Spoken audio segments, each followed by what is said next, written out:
ایک شخص حضور کی خدمت میں حاضر ہوا اور اس نے حضور سے کہا کثیر العیال ہوں، ذرائع آمدنی بہت تھوڑے ہیں، تو میرے لیے کوئی دعا کیجئے، کوئی مجھے نسخہ بتائیے۔ تو آقا کریم نے اس کو جو نسخہ بتایا سنا۔ آج ہر بندے کو شکایت ہے ہمارے گھر میں بھوت آ گیا، جادو آ گیا، ٹونا آ گیا، سایہ ہو گیا، بدروحیں آ گئیں۔ میرا پیارا نبی، کتنا پیارا نبی۔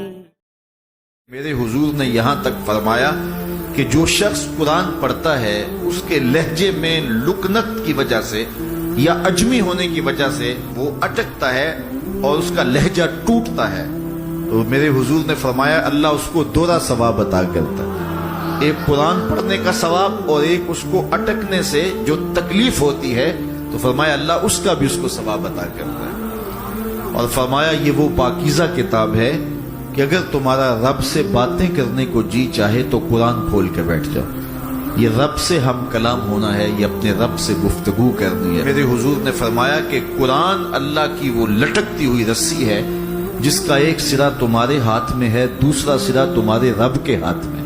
تو خوش نصیب ہیں وہ لوگ جو اس کتاب کے ساتھ جڑ جاتے ہیں اور وہ دھرتی، وہ مقام، وہ جگہیں فیروز بخت ہیں کہ جہاں قرآن مجید کی تلاوت ہوتی ہے۔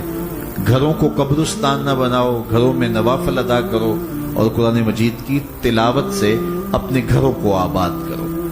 اگر گھر میں روزانہ کی بنیاد پہ قرآن مجید کی تلاوت کا معمول بن جائے تو پھر کوئی جن، کوئی بھوت، کوئی آسیب اور کوئی بدروح آپ کو تنگ نہیں کر سکتی۔ جہاں قرآن کی تلاوت تسلسل کے ساتھ ہوتی ہوگی وہاں جن نہیں ہوگا، وہاں ٹونے نہیں ہوں گے، وہاں جادو نہیں ہوگا، وہاں سایہ نہیں ہوگا، وہاں رحمت الہی کا سائبان تان دیا جائے گا۔ جہاں قرآن پڑھا جائے وہاں نزول باران ہوتا ہے، رحمتوں کی برسات ہوتی ہے۔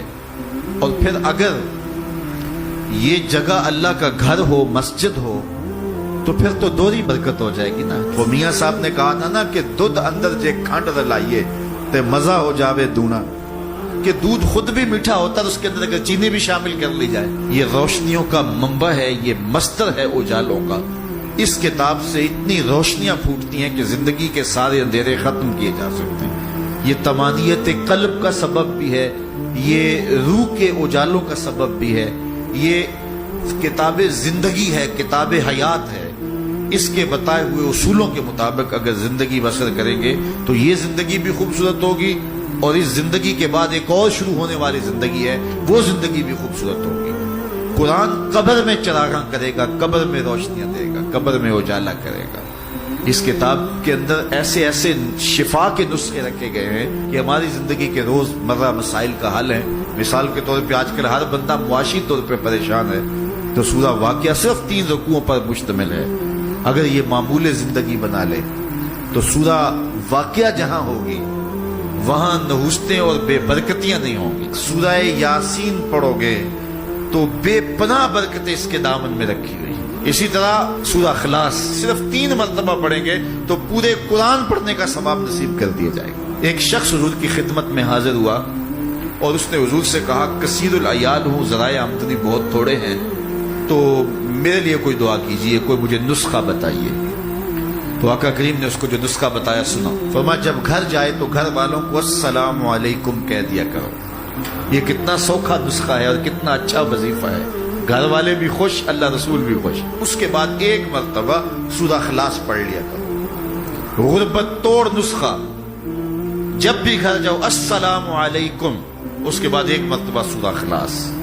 اور میرے حضور نے فرمایا کبھی ایسا ہو کہ تو گھر جائے، گھر میں کوئی بھی موجود نہ ہو، تو فرمایا عمل چھوڑنا نہیں، فسلم علیہ، پھر مجھے سلام کہہ دینا۔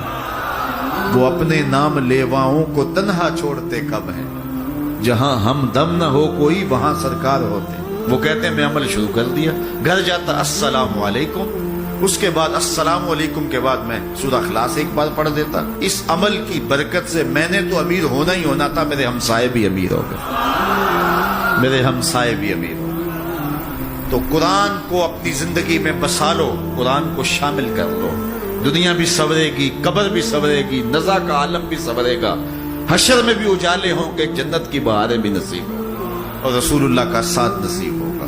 تو اس کتاب سے جڑو، اس کو ورق ورق پڑھو، اس کو حرف حرف پڑھو، اس کو رکوع رکوع پڑھو، اس کا ایک ایک آیت ممکن ہو تو ایک ایک آیت روز پڑھ لو اور اس کو ترجمے اور تفسیر کے ساتھ، توضیح کے ساتھ، شان نزول کے ساتھ اس کتاب اللہ کی تلاوت کا معمول بناؤ۔ آج ہر بندے کو شکایت ہے ہمارے گھر میں بھوت آ گیا، جادو آ گیا، ٹونا آ گیا، سایہ ہو گیا، بدروحیں آ گئیں، یہ ہو گیا، وہ ہو گیا۔ مجھے بتاؤ، جس گھر کی صبح کا آغاز ایسے ہوتا ہوگا اس گھر میں کوئی جادو آ سکتا ہے؟ کوئی بدروح آ سکتی ہے؟ وہاں تو رحمت کے فرشتے اترتے ہیں۔ پھر تمہیں کسی ملنگ بابے کے پاس جانے کی ضرورت نہیں ہوگی، ہر اتوار کو چکر کاٹنے کی ضرورت نہیں ہوگی کہ کہیں یہاں تعویذ پڑے ہیں، یہاں تعویذ پڑے ہیں۔ ہر وقت اسی چکر سے نکل ہی نہیں پاؤ گے، ساری زندگی وہم میں گزار دو گے۔ لیکن اگر تم سجدوں سے اپنی زندگی کو آباد کر لو گے، جب صبح اٹھو گے، جب نکلو گے گھر سے، تمہارے ساتھ رحمتوں کے فرشتے چل رہے ہوں گے۔ تو اپنی زندگی کو اللہ اس کے رسول کی راہوں پہ ڈال دو۔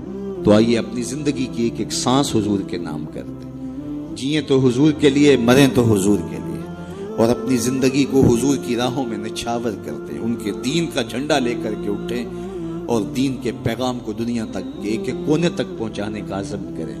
اور وہ کیسے ممکن ہوگا کہ ہم اپنے انداز زندگی کو تبدیل کریں۔ جب کوئی شخص صالحیت کا لبادہ پہن لیتا ہے تو پھر وہ زبان سے نہ بھی بولے، وہ سنت و سیرت کا پیکر گلی سے گزر بھی رہا ہو تو وہ بھی تبلیغ کا رنگ ہوتا ہے، وہ بھی ایک انداز ہوتا ہے، دعوتی انداز ہوتا ہے۔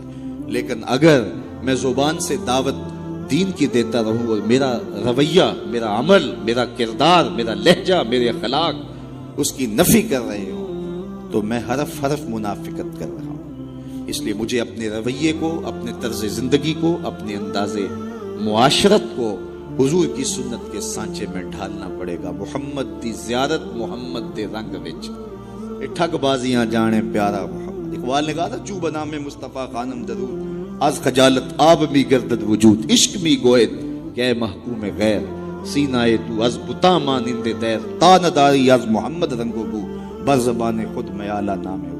تو اس کو پنجابی میں جو ہے وہ قلم توڑ دیا، اللہ اکبر، یاری لا تو پاک نبی سنگ، اے پر پوری یاری۔ ذرا دیکھیے شعر کا حسن دیکھیے، اٹھان دیکھیے، یاری لا تو پاک نبی سنگ، اے پر پوری یاری، پھر درود قبول ہے تیرا، لکھ نہ لو ایک واری۔ تو اپنے آپ کو ان کی محبت کے رنگ میں رنگ لو اور پھر دیکھنا کہ حضور کی محبتیں اور رحمتیں کیسے برستی ہیں۔ دنیا میں بھی ان کے دم سے مقدر چمکا، محشر میں بھی ان کی رحمت کے حوالے ہوں گے۔